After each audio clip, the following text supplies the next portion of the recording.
Hello, happy Monday and good morning.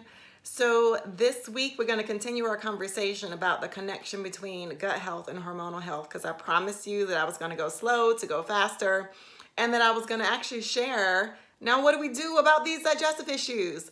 So I'm going to talk a little bit today about how you might approach addressing a few of the digestive issues I've talked about: Candida, small intestine bacterial overgrowth, how to approach food sensitivities. And then in this week's blog, I'll share a little bit more detail, map it all out for you.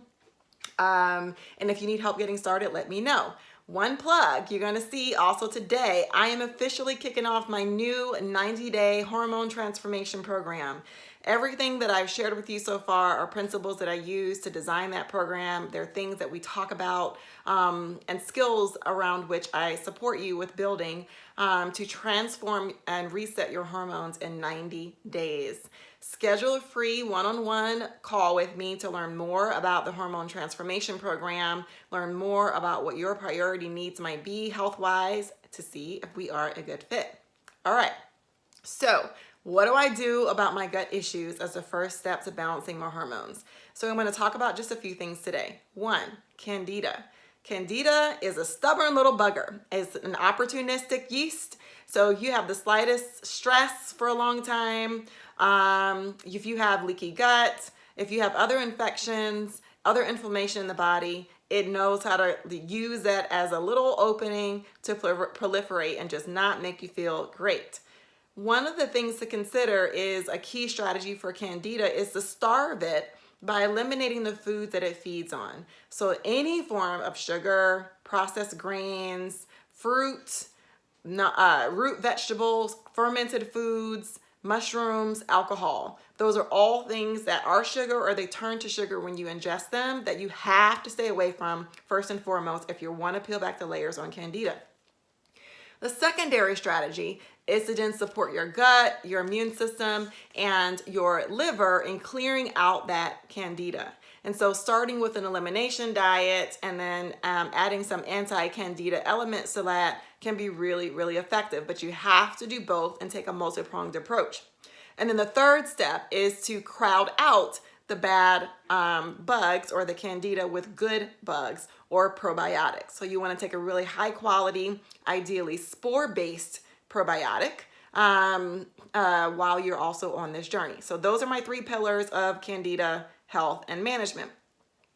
Now, SIBO, or small intestine bacterial overgrowth. I've got a blog post on this that I posted a few months ago. I also have one on Candida too, in case helpful. Now this one is tricky because if you have an imbalance of the good and bad bacteria in the body, one, you want to work with a qualified practitioner to help you with this. We do find that simply making dietary changes is not often as effective with addressing SIBO. So if you've got that stubborn bloating, constipation, diarrhea, other signs of SIBO that we've talked about in the past, I really do recommend that you work with a skilled, qualified functional practitioner who can do some testing, really assess if you have SIBO, and if so, how severe it is, and give you a really specific regimen using naturopathics, herbs, and food, or sometimes antibiotics to kind of get you back in balance. Parasites. If you think you might have some sort of parasite or other bug that is present besides yeast and or bacteria, I also recommend getting tested for that because you'll probably need some sort of antiparasitic. You can treat that naturally. I have several natural homeopathics in my clinic for parasites, but you want to make sure that's properly diagnosed, that you're taking the right dosage for the right length of time, and that you're taking a supplement that is going to specifically target the parasite that you are dealing with. All right, so generally, an elimination diet is just really a great way to start. If you don't want to go through working with a practitioner to start, you want to try to figure some things out on your own. It's one of the most no-brainer ways to identify what might be aggravating your digestive system.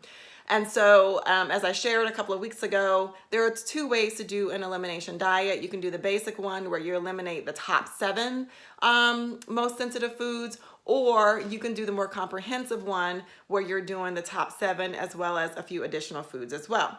And so I always recommend that if you're going to do an elimination diet, that you start with those top 7 and kind of go from there. And so those top 7 are gluten, dairy, eggs, soy, corn, peanuts, and nightshade vegetables like tomatoes, potatoes, eggplants, peppers, chili peppers, and goji berries. Then if you're going to add the small 7, those additional ones, those are going to be nuts, seeds, chocolate, beef, coffee, sugar, and bananas. You would also remove. And so you simply would remove either sets of those foods for a minimum of 30 days is the way that it would work. 2 to 4 weeks in general, but I like to say 4 weeks really to truly give your body a chance to clear those exposures to those foods out of your system and truly kind of like get your body to a baseline where there's no inflammation or reactivity present to those foods anymore at all. Then after that 2 to 4 week period, then it's called the challenge phase, which lasts for another about 3 to 8 weeks, where you're reintroducing each of those foods one at a time, one by one. And it takes so long because you got to do it one by one. Otherwise, you won't really know, well, which food am I reacting to if I feel a symptom in that phase. So you might start with reintroducing gluten. And you want to do that first for a few days before introducing anything else. See what your body is telling you. Then you may add back in dairy. And you kind of take it one at a time in that way. And I'll tell you, like an elimination diet is just so helpful to help you learn how to listen to your body, what it's been trying to tell you with the barrage of symptoms, but you're not really sure which symptoms are connected to which foods. An elimination diet allows you to get really clear on understanding that. And it also reduces inflammation in the body by removing some of the most inflammatory foods. And so a lot of people see some stubborn weight loss begin to kind of melt away, reduction in like puffiness, water retention, belly fat going down. The digestive issues then tend to calm down, like bloating, constipation, acid reflux, gas.